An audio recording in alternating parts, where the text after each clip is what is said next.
I remember seeing her for the first time at a big party years ago. Let's call her Tola.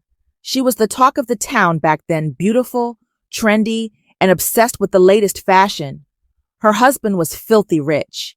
Anything Tola wanted, Tola got. And what Tola wanted most was the perfect body. She'd always been into fashion, but after the BBL, Brazilian butt lift, everything changed. She flaunted her new curves all over social media, wearing the skimpiest outfits and getting invited to every high-class event. I won't lie, even I was envious. It seemed like her life was perfect, but nothing stays perfect forever. One day, her husband's business collapsed. Something about the economy, bad investments, and the devaluation of the naira hit them hard. Suddenly, all the wealth they had vanished.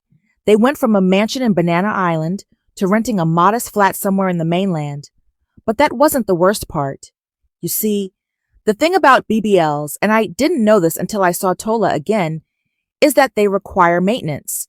Regular checkups, special massages, more surgeries even, to keep everything in place. And all of that costs serious money. Dollars, in fact. With the family's sudden fall from grace, Tola couldn't afford the upkeep. Slowly, her body started to change. 3 years later, I saw her again, and I barely recognized her.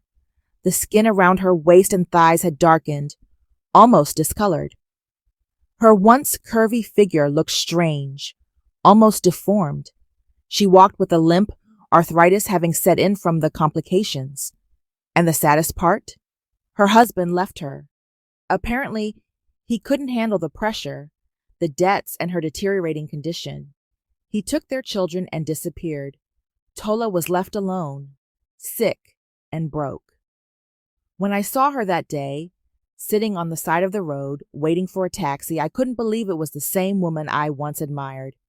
That image has stuck with me ever since. It shook me to my core. People don't talk about the aftermath of all these body enhancements. They show you the glitz and glam, but nobody tells you what happens when the money runs out or when the surgeries go wrong. After seeing what happened to Tola, I vowed to never do any body enhancement, no matter how much money I make. I don't care what society says or how perfect other women may seem online. I am beautifully created, and I've got confidence in my body as it is.